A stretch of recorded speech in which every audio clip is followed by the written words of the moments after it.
Mesdames, Messieurs, bonjour. Dans les titres de ce 13h, plus de 600 plaquettes de substances psychotropes saisies par la douane dans la commune de Malanville, mercredi 16 octobre, dans un véhicule.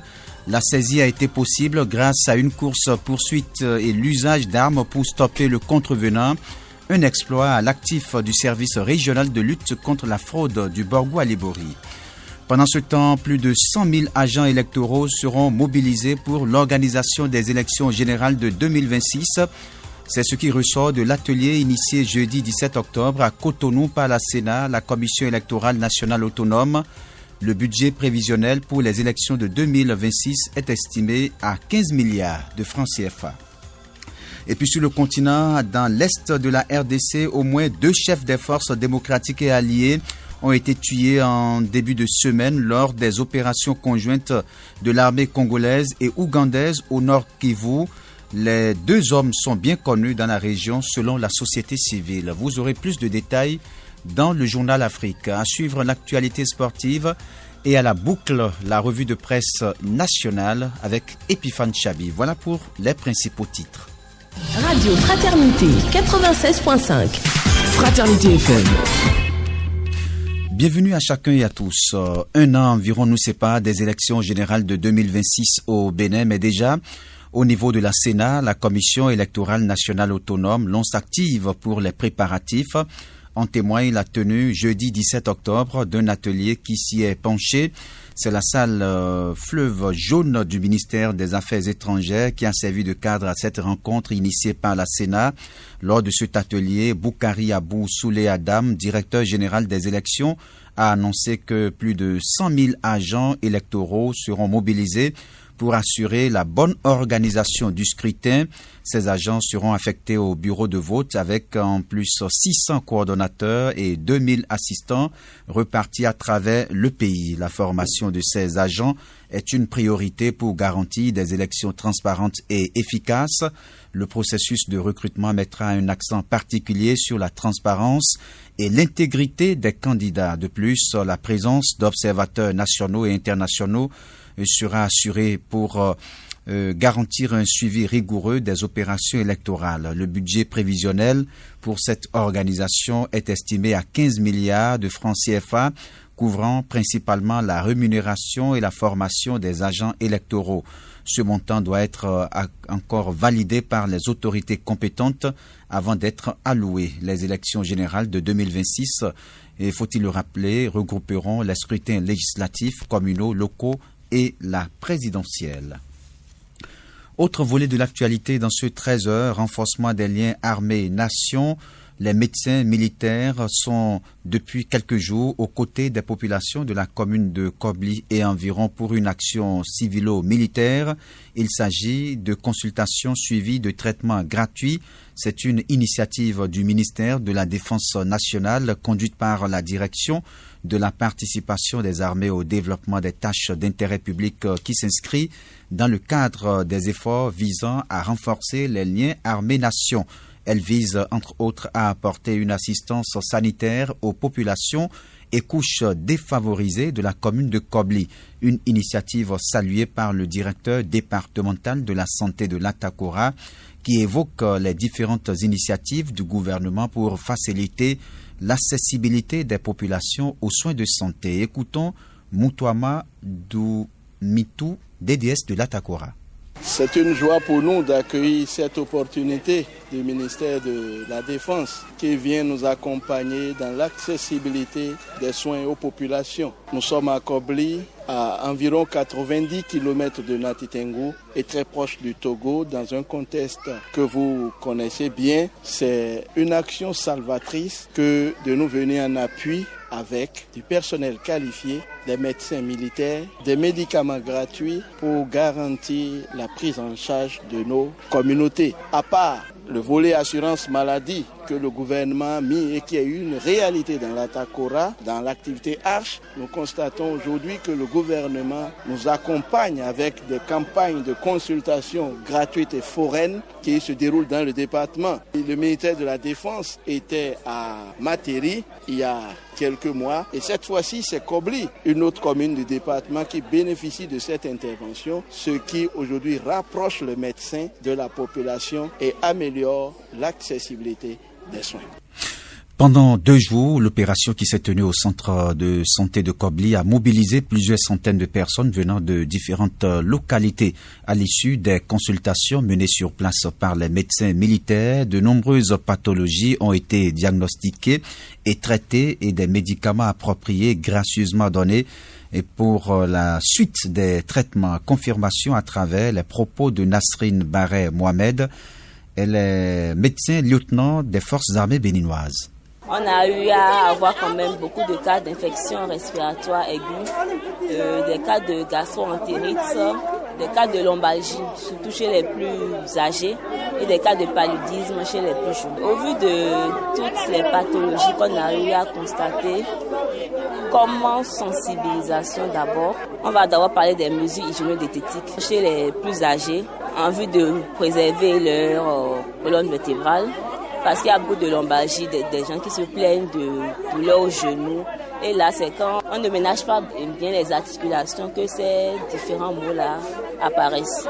Comme il y a également du paludisme chez les plus jeunes, faut sensibiliser sur le fait de dormir sur les moustiquaires imprégnés. Ça, c'est très important parce que le paludisme affecte beaucoup les plus jeunes et c'est surtout le paludisme grave. Donc, beaucoup sensibiliser sur le fait de dormir sur des moustiquaires imprégnés, au plus après 19h-20h. Par rapport aux infections respiratoires aiguës, éviter la poussière, se protéger avec des cache-nez. Cette campagne de consultation et de traitement gratuit intervient dans un contexte de lutte contre le terrorisme dans le nord du Bénin. C'est pourquoi le chef d'escadron Kwasi Kacha, Antoine Alain et ses éléments ont profité de l'occasion pour inviter les populations à collaborer avec les forces armées béninoises en partageant surtout les informations et en dénonçant tout comportement anormal ou suspect dans leur localité. On l'écoute pour plus de précision. Dans tous les pays du monde, l'armée contribue au développement. Donc, cette contribution se fait par diverses manières. On ne peut pas parler de développement sans parler de la sécurité, de la protection de tout ce qui est la superficie du Bénin. Ce que je vais demander à la province de Kobli, je les exhorte à coopérer avec les éléments des forces de défense et de sécurité déployés dans leur zone pour réussir cette mission délicate qui est la lutte contre le terrorisme, dont la finalité est de favoriser le développement harmonieux des fils de la localité de Kobli. Et je profite pour dire merci aux autorités locales, en particulier la première autorité, le maire, le médecin coordonnateur de la zone sanitaire de Tanguieta Materi Kobli. La population est sortie massivement grâce à la contribution des autorités politico-administratives. Rappelons que dans le cadre de ces relations armées-nations, la direction de la participation des armées au développement des tâches d'intérêt public était à Materi pour le même exercice. Quelques mois plus tôt, elle était avec la population de Glazoué, les populations de Glazoué et de Ouessé dans le cadre d'une sensibilisation aux gestes de premier secours. À Malanville, elle avait sensibilisé les populations sur leur rôle dans la lutte contre le terrorisme. Et on reste toujours dans l'armée pour parler de ce carnet noir. Le général François Kouyami n'est plus. Il est décédé ce jeudi 17 octobre en France à l'âge de 83 ans. François Kouyami a joué un rôle déterminant dans l'armée béninoise durant la période révolutionnaire. Entre 1972 et 1990, le défunt qui a occupé plusieurs fois le poste de ministre est aussi l'ex-directeur général de l'ex-gendarmerie nationale. Grand sportif, François Kouyami a été basketteur, handballeur, puis président de la Fédération béninoise de taekwondo. Il fut également candidat à la présidentielle de mars 2001. La disparition du général François Kouyami est une immense perte pour sa famille, ses amis et pour ceux qui ont eu le temps de collaborer avec lui. L'édition se poursuit avec un autre registre. C'est le lundi prochain que démarre l'examen du certificat de qualification au métier CQM session d'octobre 2024. 3631 candidats vont à l'assaut de ce diplôme dans le Borgou, dont 1957 candidats à Parakou. L'examen est prévu du 21 au 26 octobre. À quelques heures de la tenue de cet examen, tout est fin prêt pour une composition réussie. C'est ce qu'il convient de retenir des propos de François Biaou Achadé, chef de la délégation Borgou de la Chambre des métiers de l'artisanat. Selon lui, les imperfections des précédentes éditions ont été prises en compte par la CMA Bénin. François Biaou Achadé fait le point des préparatifs du CQM pour le compte du Borgou dans cet extrait. Tout est fin prêt, vraiment de grande classe. Les imperfections des éditions passées, nous sommes en train de les corriger pour que cette fois-ci, qu'il y ait moins de dégâts. Je peux vous rassurer que par rapport aux préparatifs, tout est fin prêt pour l'examen du 21 au 26 octobre 2024. Dans la commune de Parakou, nous avons 4 centres de composition et nous avons plusieurs sites de composition. Les centres représentent les sites de façon globale, c'est-à-dire au niveau de chaque centre, on a un certain nombre de sites de composition. Donc, je peux vous dire, par exemple, quand on prend la couture, parce que c'est là qu'il y a plus d'effectifs, la branche textile, et tout ce qui est de couture d'âme, ils vont composer au niveau de la base d'appui des artisans à Mawignon. Et tout ce qui est de couture homme, eux vont composer au niveau de la salle d'alphabétisation. Maintenant, les stylistes et la haute couture seront au niveau de l'entreprise Zénith Couture. L'invité du grand direct de l'information de ce vendredi 18 octobre évoque également les innovations de l'examen du CQM session d'octobre 2024. François Achadé précise par ailleurs que les listes des candidats retenus ont été affichées plus tôt afin que les réclamations de dernière heure soient corrigées au plus tôt. Extrait des propos de François Biaou Achadé. Nous avons eu le temps d'afficher la liste. Il y a eu des corrections qui ont été faites. Donc, il n'y aura pas des enfants qui seront trop perdus. Et mieux, les éditions passées, on a eu beaucoup de sites et qui ont compliqué plus la situation. Alors, cette fois, on a essayé de regrouper les sites par rapport aux métiers de gros effectifs. L'autre innovation, c'est que on est totalement prêt, que ce soit au niveau de l'administration, qu'au niveau des CCO dans toutes les communes, on est vraiment prêt parce que chaque CCO est déjà rentré en possession des listes. Tout enfant qui aura 17 ans le 31 décembre 2024 peut aller à l'examen. Donc, du coup, celui qui ne l'aura pas ne peut pas aller à l'examen. Par exemple, ces erreurs ont été corrigées. L'autre chose, puisqu'on a eu le temps d'afficher les listes des candidats, alors, si un patron n'a pas pu déposer les dossiers de son apprenant, l'apprenti est déjà au courant. Et la faute ne revient pas aux CCO qui sont chargés de l'organisation. 13 heures passées de 13 minutes. On marque une coup de pause. Je l'annonçais en titre, 642 plaquettes de substances psychotropes saisies par la douane dans la commune de Malanville. Cet exploit de la douane béninoise à mettre à l'actif du service régional de lutte contre la fraude du Borgou à Libori s'est déroulé mercredi 16 octobre 2024 dans un véhicule. Après une course-poursuite et l'usage d'armes pour stopper le contrevenant, le véhicule de marque Highlander a été stoppé et intercepté par les éléments de la douane. 642 plaquettes de substances psychotropes conditionnées dans 8 grands sacs ont été saisies à l'issue de la perquisition du véhicule. Le véhicule et les plaquettes de substances psychotropes ont été mis sous scellé au niveau du commissariat de Malanville. Le conducteur du véhicule a pris la clé des champs et les enquêtes sont ouvertes pour le rattraper pour la suite de la procédure. Comme chaque année, le monde se mobilise pendant ce temps. Une fois ce 17 octobre pour la journée mondiale du refus de la misère, un événement décrété depuis 1987 par le père Joseph Werensi et qui vise à sensibiliser à la pauvreté et aux inégalités.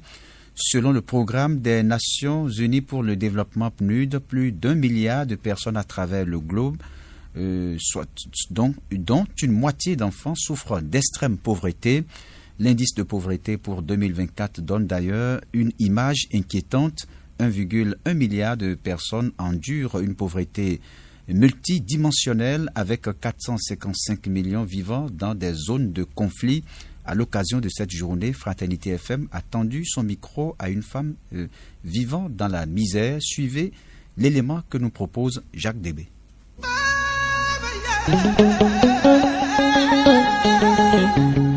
Avant, j'étais auprès de mon mari, mais à quelque temps, on a commencé par faire des discussions. Edwige est une femme mariée, résidant au quartier Alaga dans le 1er arrondissement de Parakou. Il fait un bon moment maintenant où le courant ne passe plus vraiment entre elle et son mari. Quelque temps, il donne, quelque temps, il ne donne pas. L'argent. En tout cas, les dépenses de la chambre. Joindre les deux bouts au quotidien devient donc difficile pour Edwige et ses 8 enfants. La trentaine est coiffeuse de formation. Elle s'est vue obligée de se lancer dans le petit job. Edwige est devenue une lavandière.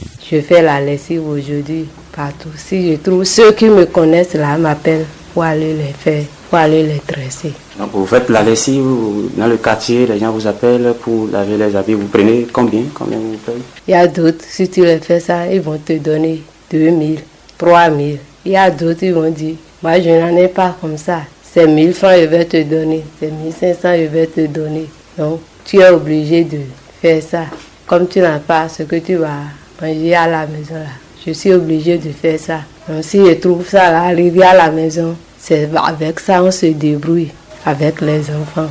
Se débrouiller, le mot est tout trouvé, puisque Edwige et ses enfants dorment parfois affamés. Pour trouver à manger là, c'est ça là qui est difficile même. Parce que pour payer, pour donner l'argent comme ça là, et payer maïs ou autres dans la chambre là, non. Ça, peut-être, il y a d'autres. Si je suis partie chez eux pour aller faire la lessive, qui me donnent du riz, ce qu'ils ont là, ils me donnent. Et j'amène ça à la maison. L'autre point du problème est relatif à la scolarité des enfants. Si la rentrée commence, ils payent les fournitures et les enfants vont à l'école. Votre mari?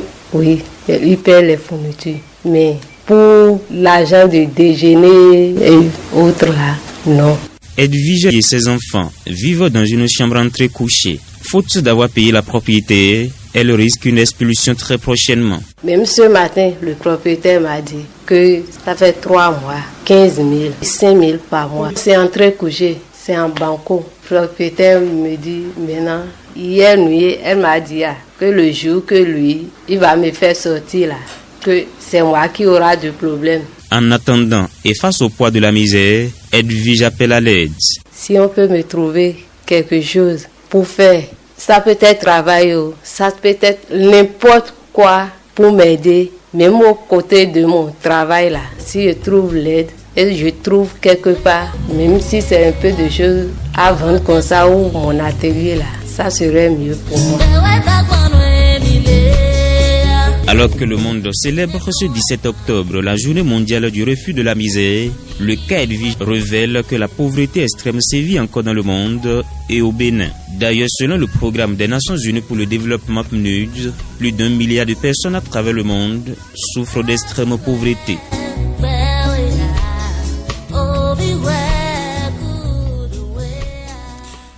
Voilà un élément signé Jacques Débé que nous allons retrouver dans quelques secondes dans le journal des sports. Mais avant cette nouvelle brève, 54 migrants béninois bloqués en Guinée équatoriale, bientôt rapatriés au pays. C'est une décision prise par le gouvernement en réponse aux cris de cœur de ces derniers restés bloqués dans ce pays depuis plusieurs semaines. Selon un communiqué du ministère des Affaires étrangères, l'opération de rapatriement est en cours et les autorités invitent les migrants concernés à la patience et à la collaboration pour faciliter cette opération. Le gouvernement assure par la même occasion avoir pris toutes les dispositions nécessaires en accord avec les autorités de la Guinée équatoriale afin que le rapatriement se déroule dans de bonnes conditions et dans les meilleurs délais. Pour rappel, le conducteur de l'embarcation avait abandonné les migrants sous prétexte d'une panne d'essence, promettant de revenir avec du carburant, mais il n'est jamais revenu. Livrés au courant marin, ils ont été secourus plus tard et parmi les 86 rescapés, on dénombre 54 Béninois, dont 25 hommes et 29 femmes, ainsi que des Togolais, des Nigériens, des Nigérians et Burkinabés, tous en route vers le Gabon. Nous allons poursuivre avec les sports.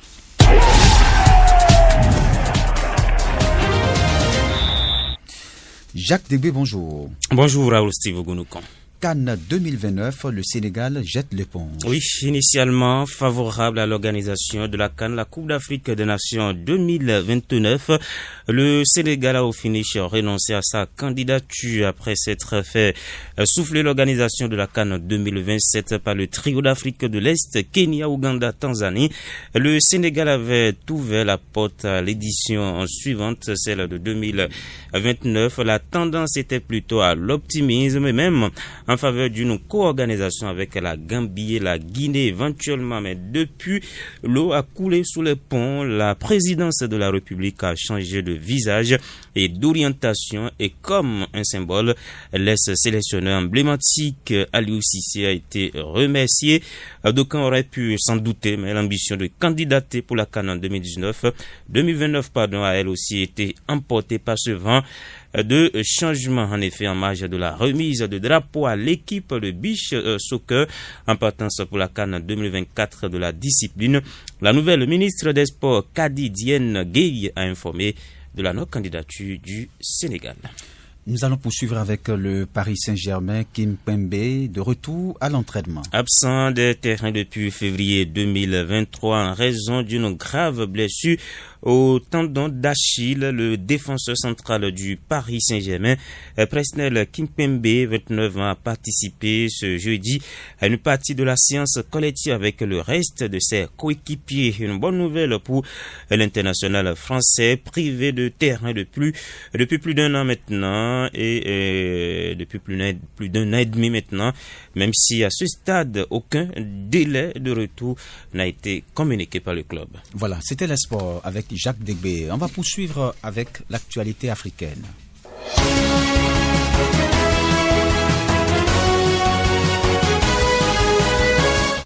Et c'est avec Mansouratou Adeni Djibril. Bonjour. Bonjour Raoul Steve Gounouko. Au Nigeria, le pays reçoit ses doses du vaccin contre le paludisme. Effectivement, 846 200 doses du vaccin antipaludique R21 de Gavi ont été réceptionnées par le gouvernement nigérien. Et suite à cette réception, le ministre de la Santé a annoncé le lancement officiel de la campagne de vaccination contre le paludisme. Et ce lancement fait du Nigeria l'un des premiers pays au monde à soutenir le nouveau vaccin R21 développé par des scientifiques de l'université d'Oxford.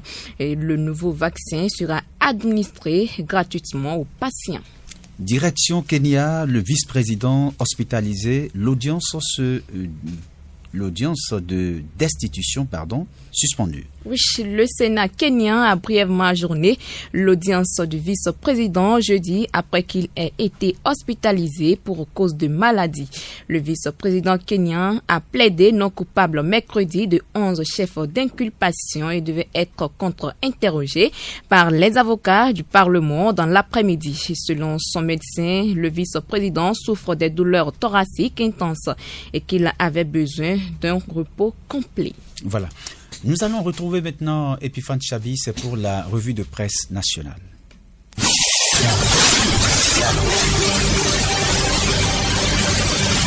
Bonjour à tous, bienvenue dans cette revue de presse. Jean-Michel Abimbola de retour à Cotonou ce jeudi 17 octobre 2024. 24 au Bénin l'investigateur, le potentiel Bénin intelligent et bien d'autres publications en parlent précisent que le ministre du Tourisme, de la Culture et des Arts fait son comeback après plusieurs mois de soins médicaux en France. Le ministre retourne au Bécaye et il pourra reprendre selon plusieurs sources son poste de ministre la semaine prochaine et pendant son absence. 24 au Bénin rappelle rappelle que son intérim était assuré par le ministre Modeste Kérékou. Dans la suite de cette revue, à environ un an du dernier délai de dépôt des dossiers de candidature pour la présidentielle de 2026 au Bénin, c'est le statu quo fait remarquer la nouvelle tribune. Du côté de l'opposition béninoise, diverses raisons peuvent entretenir cette situation et ses principaux leaders étant en détention ou en exil, tout comme son appel à la relecture du code électoral adopté en masse qui ne faiblit pas. Quant à la mouvance au pouvoir porteuse de cette disposition, elle semble n'avoir pas encore pris la mesure de la situation et le chef de l'État Patrice Talon n'étant plus constitutionnellement éligible en 2026,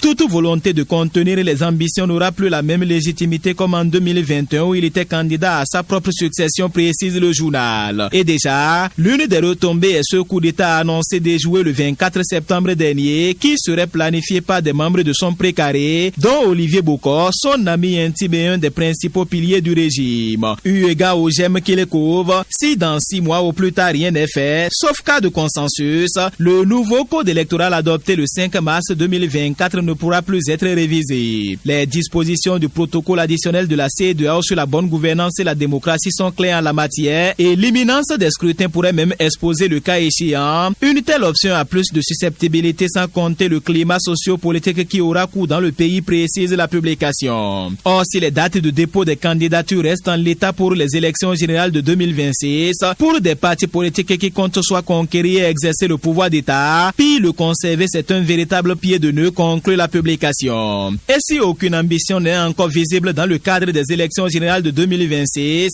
plusieurs publications dont le potentiel fait savoir que la Commission électorale nationale autonome Sénat est quand même à pied d'œuvre pour une organisation parfaite de ces élections. En fonction des spécificités liées à ces élections générales, les premières depuis l'adoption de la nouvelle constitution, la Sénat travaille déjà à élaborer un budget conséquent. Et d'après les prospections, une prévision budgétaire d'environ 15 milliards de francs CFA est faite pour couvrir les charges financières liées aux élections générales de 2026, c'est-à-dire les législatives, communales et locales couplées à la présidentielle. L'information a été donnée au cours d'un atelier organisé par la Direction générale des élections le jeudi 17 octobre 2024 à Cotonou et à Ankroa Boukari Abousoulé Adam, directeur général des élections repris par le potentiel. Ce budget sera majoritairement destiné aux frais liés à la formation et à la rémunération des agents électoraux. Et dans le cadre de l'organisation des joutes électorales de 2026, le besoin d'agents électoraux à déployer s'élève selon les estimations à 102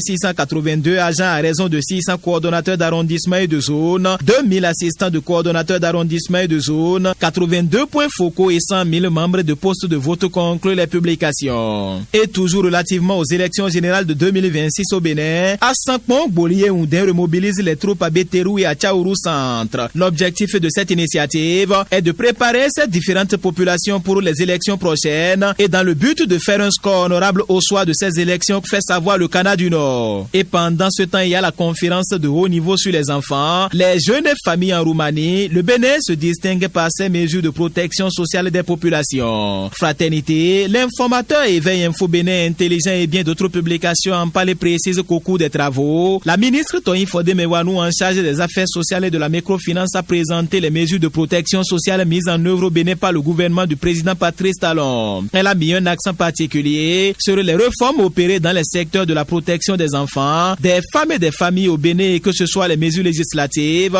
la mise en œuvre de projets et programmes en faveur des femmes, des enfants et des familles au Bénin, tout a été vanté devant l'assistance. Les participants ont salué selon Fraternité les efforts du gouvernement du Bénin, notamment en ce qui concerne l'assainissement budgétaire, la maîtrise des dépenses, les nouvelles mesures fiscales et surtout les dépenses sociales prioritaires estimées à plus de 40% du budget de l'État. C'est donc une grande avancée en matière d'action sociale au profit des populations béninoises, conclut Fraternité. Et plus loin, les principaux accusés dans le dossier de tentative de coup d'État au Bénin, l'homme d'affaires Olivier Bokor et l'ancien ministre des Sports Oswald Khomeki ont été de nouveau écoutés à la Cour de répression des infractions économiques et du terrorisme Criette. Le potentiel en parler précise que devant la chambre d'instruction, c'est l'ancien ministre des Sports Oswald Khomeki qui a été conduit d'abord sous escorte policière dans la matinée. Son audition s'est déroulée selon la publication à huis clos avant de prendre fin un peu vers 14h avec son procès verbal. Et dans l'après-midi, c'est l'homme d'affaires Olivier Bokor qui a aussi été écouté par la chambre dans le cadre de ce dossier, et il s'agira à présent pour la chambre d'instruction de prendre soit une ordonnance de renvoi devant la chambre criminelle ou de jugement si elle est parvenue à réunir tous les éléments de preuve nécessaires.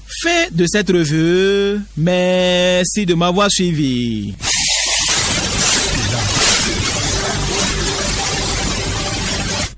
Mesdames, Messieurs, c'est également la fin de ce journal. Lydie Merou aux manipulations techniques, Cybèle Lessotan Migan a assuré le contrôle de l'édition en direct.